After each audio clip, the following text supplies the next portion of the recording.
Hello students, আজ আমরা জানবো ল্যান্থানাইড কন্ট্রাকশন সম্পর্কে।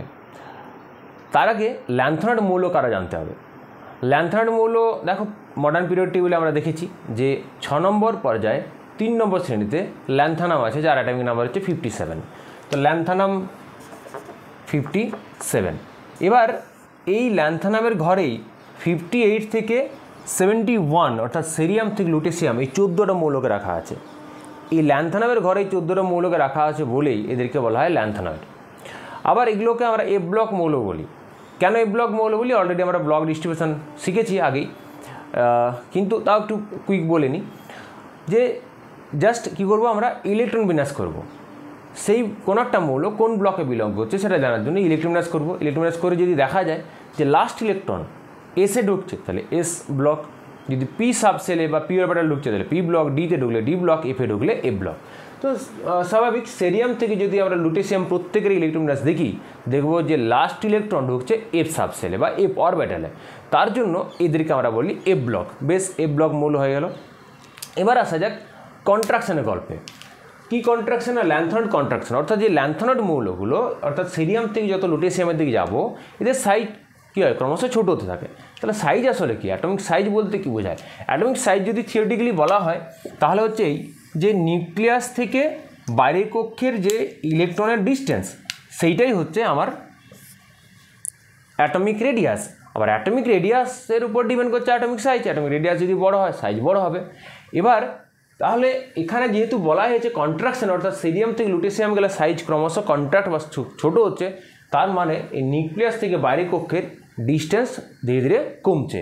এবার আমরা জানবো বাইরের কক্ষ বলতে এখানে কোনটা বলা হচ্ছে, রাইট? এবার বাইরের কক্ষ বলতে গেলে আমাকে এদের প্রত্যেকেরই ভ্যালেন্স সেলের ইলেকট্রন বিন্যাসটা জানতে হবে। দেখো, এদের ভ্যালেন্স সেলের ইলেকট্রন বিন্যাস হচ্ছে এরকম 4f1 2 14।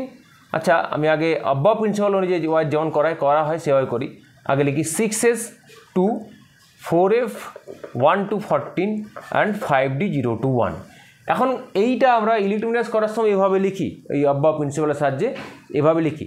এটা অনেকেই কী হয়, ভুল ভাবনা অনেকের থেকে যায় যে এখানে এইটাই হচ্ছে আমার হয়তো 5টায় 5 যেহেতু লাস্টে লিখেছি, তাহলে 5 হচ্ছে আমার বাইরের কক্ষ, অর্থাৎ 5-এর এখানে এইটাই 5ই হচ্ছে n=5 হচ্ছে বাইরের কক্ষ।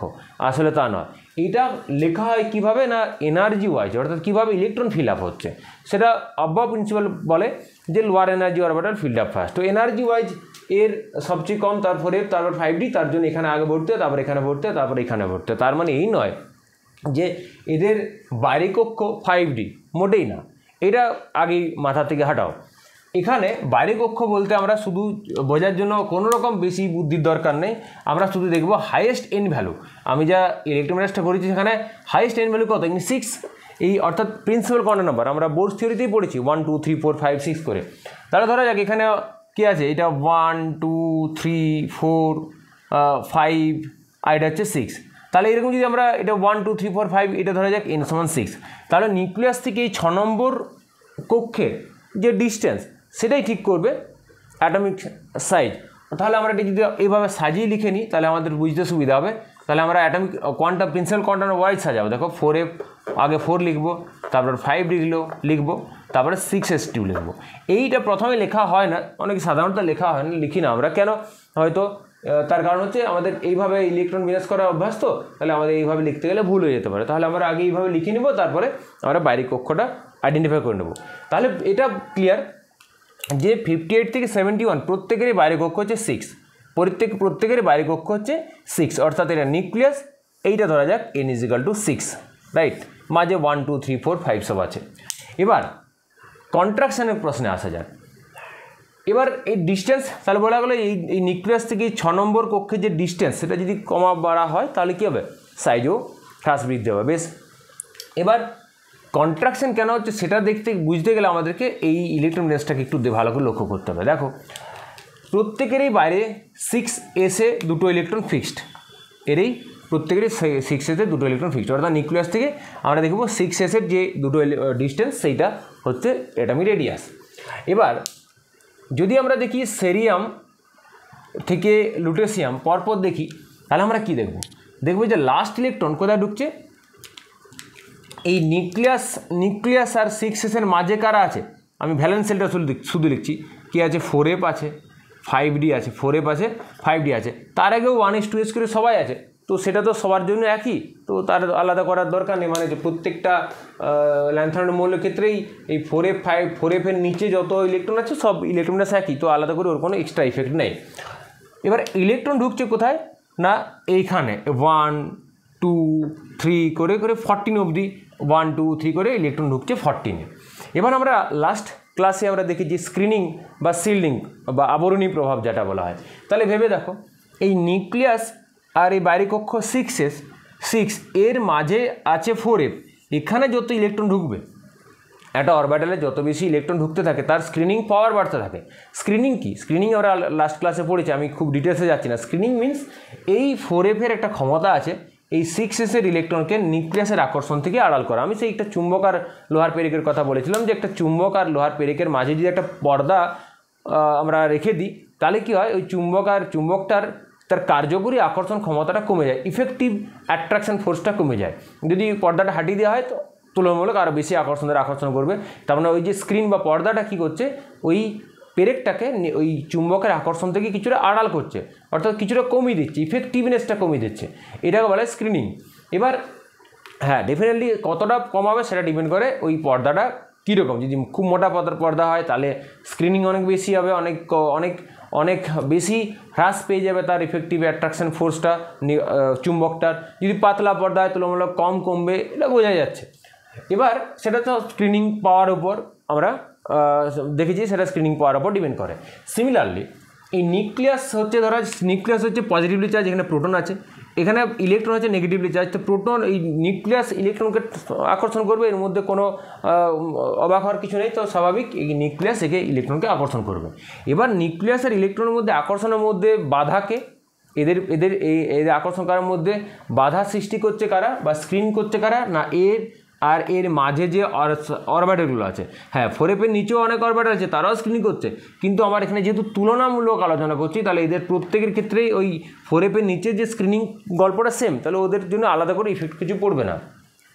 এবার এর মাঝে তাহলে কারা এক্সট্রা ইফেক্ট ফেলছে, এই 5d তো ধরা যাক 0 to 1 অলমোস্ট, 5dতে খুব একটা সমস্যা তৈরি করছে না, তৈরি করবে 4f। এখন দেখো ইলেকট্রন ঢুকছে কোথায়, 6s এ না ঢুকে, মানে বাইরের কক্ষে সেরিয়াম থেকে যখন লুটেশিয়াম যাব, ইলেকট্রন 6 নম্বর কক্ষে অর্থাৎ বাইরের কক্ষে না ঢুকে কোথায় ঢুকছে, 4 নম্বর ভিতরে কক্ষে ঢুকছে। এটা হচ্ছে এখানে ল্যান্থার্ন মৌলগুলোর ইলেকট্রোমেরাসের মজা। আমরা সাধারণত কি দেখি যে হয় ইলেকট্রন সেই মুখ্য কক্ষে ঢুকে বা তার বাইরে কক্ষে ঢুকে পর্যায় বরাবর বা শ্রেণী বরাবর গেলে, কিন্তু এখানে কি দেখা যাচ্ছে যে বাইরে কক্ষেও সেই মুখ্য কক্ষেও ঢুকছে না, 6 নম্বরও ঢুকছে না, 6 নম্বরে এসপি যাই হোক ঢুকছে না, কোথায় ঢুকছে অ্যাডিশনাল ইলেকট্রন 58 59 যখন যাবো তখন ইলেকট্রন ঢুকছে মাঝে ভিতরের 4f-এ। আর 4f কোথায় আছে, নিউক্লিয়াস আর এই বাইরের কক্ষের ইলেকট্রনের মাঝে আছে, অর্থাৎ এ কী করবে, স্ক্রিন করবে, রাইট। আমরা স্ক্রিনিংয়ে দেখেছি যে এই যারা নিউক্লিয়াস এবং ইলেকট্রনের মাঝে যে অরবিটালগুলো আছে তারা পর্দা হিসেবে কাজ করে, মানে ওই চুম্বক আর লোহার পেরেকের মাঝে যে পর্দাটা বলছি, এখানে চুম্বকের জায়গায় নিউক্লিয়াসকে বসিয়ে দাও আর পেরেকের জায়গায় ইলেকট্রনকে বসাও, আর মাঝে ওই পর্দাগুলোর জায়গায় অরবিটালগুলো বসিয়ে দাও, তাহলে কি বুঝে যাবে, তাহলে কি হবে, এই 4f কী করবে, এই ইলেকট্রনকে নিউক্লিয়াসের আকর্ষণ থেকে আড়াল করবে, অর্থাৎ স্ক্রিন করবে। এবং এই স্ক্রিন করলে কী হবে, আকর্ষণ তো কমে যাওয়ার কথা, আকর্ষণ কমে গেলে তো সাইজ বড় হওয়ার কথা, ছোটো হওয়ার কথা নয়। এখানে শুধুমাত্র স্ক্রিনিং দেখলে হবে না, কি দেখতে হবে, আচ্ছা তারটা বলিনি যে এফে, তবে হ্যাঁ এটা মনে রাখবে, এফের স্ক্রিনিং পাওয়ার অত্যন্ত কম। আগে আমরা জানি এস, তারপর পি, তারপর ডি, তারপরে এফ, অর্থাৎ এস হচ্ছে মোটা পর্দা, পি একটু পাতলা, ডি আর পাতলা, এফ অনেক পাতলা পর্দা, রাইট। এর স্ক্রিনিং কনস্ট্যান্ট অনেক কম, যাই হোক এর স্ক্রিনিং পাওয়ার কম, ভেরি লেস, এটা আমার কাজে লাগবে ইনফরমেশনটা। এবার শুধু এইটা দেখলে হবে না, এখন কম হলেও তো এটা যখন ইলেকট্রন ঢুকছে এক্সট্রা তো স্ক্রিনিং বাড়বে, কম যদি তার ক্ষমতা কম হোক তো একটু তো বাড়বে, কিন্তু তার সঙ্গে সঙ্গে আমাদের আরেকটা জিনিস দেখতে হবে। দেখো যখন আমরা 58 59 60 61 করে 71 দিকে যাচ্ছি, তো এখানে কি হচ্ছে, একটা করে প্রোটন বাড়ছে, অর্থাৎ জেড নিউক্লিয়ার চার্জ জেড কী হচ্ছে, জেড বাড়ছে, ইনক্রিজ করছে বাই 1 ইউনিট, রাইট, কনজিকিউটিভলি, অর্থাৎ 58 থেকে 59 60, অর্থাৎ জেড অর্থাৎ প্রোটন সংখ্যা একটা করে বাড়ছে, অর্থাৎ নিউক্লিয়াসে নিউক্লিয়ার চার্জ অর্থাৎ নিউক্লিয়াসের টানার ক্ষমতা বাড়ছে। অর্থাৎ আমি কি করতে পারি যে এই ম্যাগনেটটা যেটা ছিল সেই ম্যাগনেটটার ক্ষমতা বাড়াচ্ছি, রাইট, ম্যাগনেটটার ক্ষমতা বাড়াচ্ছি। আর এই পেরেকটা এই ডিস্টেন্সে আছে ধরে নাও, কারণ সমস্ত ইলেকট্রনগুলো 6 নম্বরে আছে, তাহলে এইটা ম্যাগনেট, আর এইটাকে ম্যাগনেট ভাবো, এটা পেরেকটা ভাবো। আমরা কি করছি, ম্যাগনেটের ক্ষমতা বাড়াচ্ছি, পেরেকটা তো এখানে আছে, আর মাঝে পর্দাটাকে আমি তো দেখাতে পাচ্ছি না, মাঝে পর্দাটা ধরা যাক, স্ক্রিনটাও বাড়ছে। এবার অর্থাৎ কি বাড়ছে, জেড বাড়ছে, আবার স্ক্রিনিং সিগমাও বাড়ছে, জেডও বাড়ছে, আবার সিগমাও বাড়ছে। অর্থাৎ এর যে নিউক্লিয়ার চার্জ আকর্ষণ করার ক্ষমতা বাড়ছে। অর্থাৎ আমি কি করছি, ম্যাগনেটটার ক্ষমতা বাড়াচ্ছি, মাঝে এই স্ক্রিনিংয়ের ক্ষমতা বাড়াচ্ছি, আর এই তো এখানে ফিক্সড আছে। তাহলে কী হবে, দুজন উল্টো দিকে অপোজিট ইফেক্ট দেখাবে। এর ক্ষমতা বাড়লে কী হবে, এর আকর্ষণ করার ক্ষমতা বাড়বে বাইরের কক্ষের ইলেকট্রনকে, বেশ। আবার এর ক্ষমতা স্ক্রিনিং বাড়লে কী হবে, একে বেশি করে আড়াল করবে। এবার আমাদের কাজে লাগবে এই স্ক্রিনিং পাওয়ারের গল্প। এফ স্ক্রিনিং পাওয়ার অত্যন্ত কম, ভেরি লেস, অর্থাৎ জেড বাড়ছে 1 ইউনিট, আর সিগমা তার রেসপেক্টে সিগমা বাড়ছে অনেক কম। তার মানে আমরা এটাকে ঘুরিয়ে বলতে পারি যে নিউক্লিয়ার চার্জ যে হারে বৃদ্ধি হচ্ছে, স্ক্রিনিং সে হারে বৃদ্ধি হচ্ছে না, অ্যাজ সিম্পল অ্যাজ দ্যাট। অর্থাৎ আমি এই ম্যাগনেটটার ক্ষমতা যে হারে বাড়াচ্ছি, মাঝে পর্দার ক্ষমতা সে হারে বাড়াচ্ছি না। আমি ধরা যাক ম্যাগনেটটা প্রায় ডবল করে দিলাম, এখানে ডবল নয়, আমি জাস্ট বোঝানোর জন্য বলছি। ধরো ম্যাগনেটটা দুটো একই রকম ম্যাগনেটকে জুড়ে দিলাম, অর্থাৎ ক্ষমতা বাড়িয়ে দিলাম। এই পেরেকটা তো এই ডিস্টেন্সে আছে, 6 নম্বরে আছে, এই ডিস্টেন্সে আছে। এবার মাঝে ধরা যাক অলরেডি আমার দুটো পর্দা ছিল, আমি আর একটা পর্দা অ্যাড করলাম, বা একটা পর্দা অ্যাডই করলাম, ধরো খুব পাতলা পর্দা অ্যাড করলাম, অথচ এর ক্ষমতা অনেক বাড়িয়ে দিলাম। তাহলে কী হবে, আলটিমেটলি যোগ বিয়োগ করলে কী হবে, এর ইফেক্টিভ অ্যাট্রাকশন ফোর্স কীভাবে বাড়বে। এটাকে আমরা নিউক্লিয়াসের ক্ষেত্রে বলি ইফেক্টিভ নিউক্লিয়ার চার্জ। অলরেডি আমরা স্ক্রিনিংয়ে পড়েছি, ওখানে একটু দেখবে, তাহলে এটা খুব ক্লিয়ার হবে না। তাহলে দেখো জেড, তাহলে আমরা এটাই জানি জেড স্টার বা জেড ইফেক্টিভ হচ্ছে জেড মাইনাস সিগমা। অর্থাৎ এই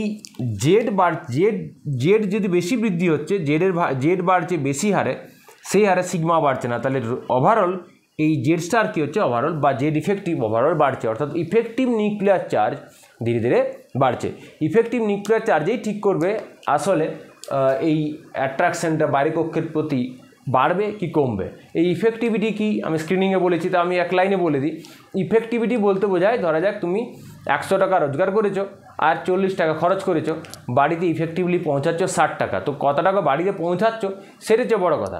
এবার ধরো তুমি পরের দিন কী করলে, 120 টাকা রোজগার করলে, 120 টাকা রোজগার করলে, আর তোমার খরচ হলো 50 টাকা।